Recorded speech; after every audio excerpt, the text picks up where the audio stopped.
Ya tenemos las dependencias preparadas para comenzar a ser utilizadas. Nos falta esa configuración que nos permita ligar esas dependencias con nuestra base de datos que vayamos a utilizar.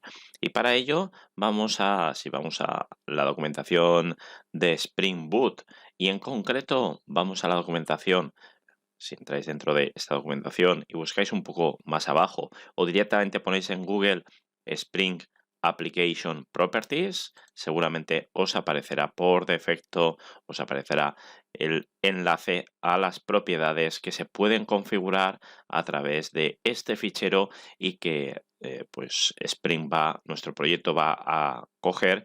En nuestro caso, vamos a abrirlo.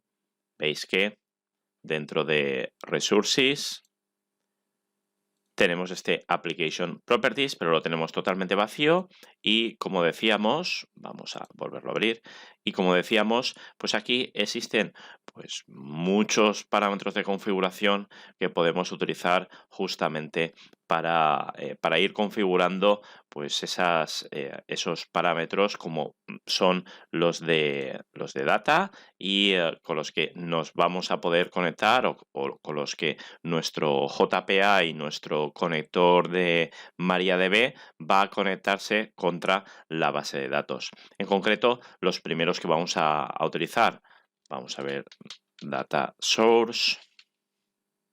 Aquí está, sería el Data Source y después configuraríamos los que tienen que ver con el JPA. Aquí lo tendríamos para o bien generar la base de datos o bien para mostrar los SQLs o el tipo de dialecto que vayamos a utilizar. Bueno, pues vamos paso a paso a configurar esos 7 u 8 parámetros dentro de nuestro Application Properties. Vamos en primer lugar a por los parámetros de MariaDB. Para ello, lo que tendremos que buscar es la palabra driver o datasource.driver. Aquí lo tenemos, este class name. Veis que nos va a servir para justamente definir cuál es el class name. Vamos a Application Properties. Con la almohadilla podemos hacer comentarios y, por ejemplo, podríamos poner MariaDB data. Properties. Muy bien. El primer parámetro hemos dicho que va a ser este spring.datasource.driverClassName. ¿Y cuál va a ser el nombre de esta clase? Pues si buscáis también dentro del conector que hemos utilizado en MariaDB, si bajáis un poco, aquí tendremos el class name que deberíamos de utilizar y por lo tanto de configurar dentro de ese driver class name. Segundo parámetro, la URL. Bueno, pues seguimos, buscamos data source URL y veremos que pues este parámetro indica ese JDBC URL. Además tenemos un ejemplo también. Vamos a seguir pues el mismo procedimiento que hemos hecho con el class name y veremos que dentro de MariaDB Connector teníamos aquí este ejemplito. No vamos a utilizarlo todo, simplemente vamos a dejarlo hasta el user, porque vamos a utilizar, por ejemplo, esto exacto, JDBC, MariaDB, localhost 3306 y aquí pondríamos el DB, la base de datos, que en nuestro caso se va a llamar para casa, aunque no tengamos ahora mismo ninguna tabla. Para casa. Muy bien.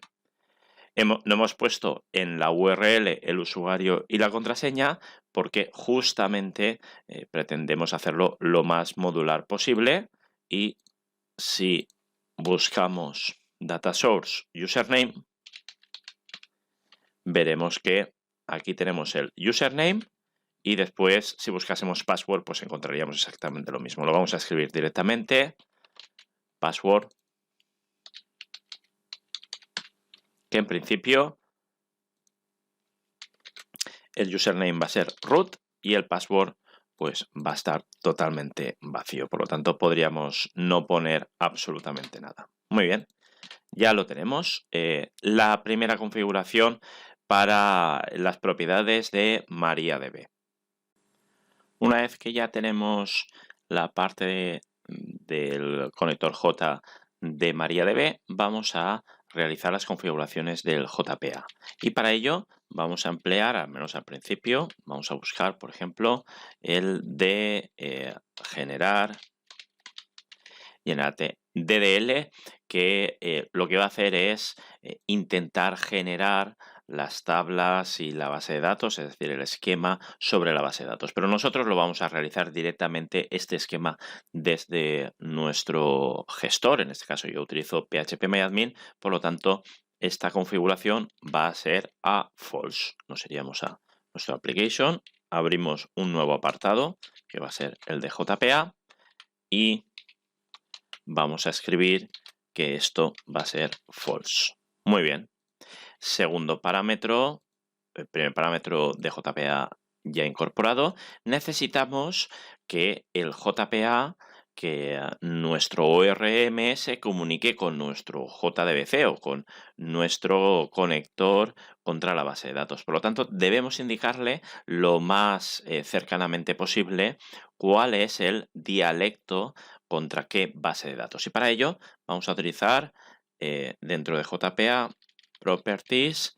Bueno, aquí no está descrita, pero vamos a utilizar la propiedad que se denomina hibernate.dialect. Si buscáis hibernate.dialect, os remitirá pues directamente a Hibernate de la documentación de JBoss o de la documentación de Oracle o de la documentación directamente de Hibernate, como es el caso.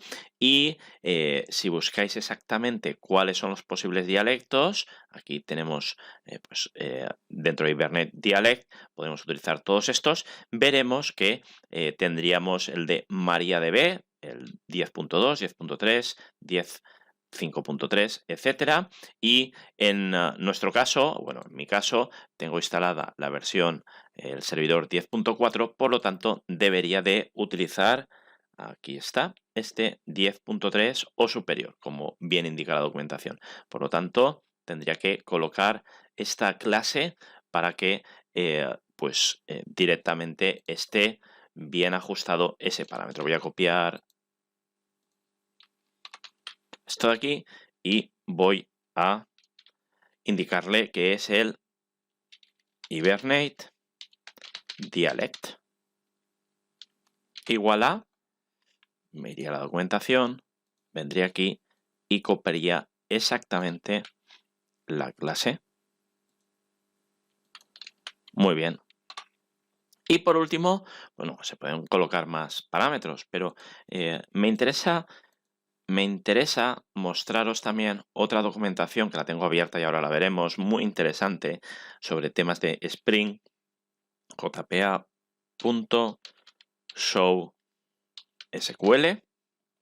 ¿Veis?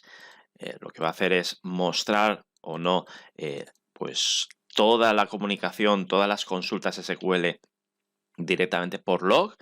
Y en principio está en false, por lo tanto no la va a mostrar, pero es interesante cuando estamos desarrollando que sí que muestre estas consultas y que por lo tanto veamos qué está haciendo. Pero para ver exactamente algunas de las configuraciones o tener como punto de partida otra documentación, aquí os he abierto pues de la web beldum.com mucha información sobre Spring. Como podéis observar, si nosotros buscamos pues el parámetro que acabamos de configurar, spring.jpa show SQL, pues una de las referencias seguramente será Beldum y podremos ver pues más documentación sobre justamente el uso de parámetro. Muy interesante esta documentación y que la podamos utilizar. Bueno, pues ya lo tendríamos. Vamos a salvarlo y tendríamos ya las configuraciones, al menos para comenzar, de nuestro Application Properties.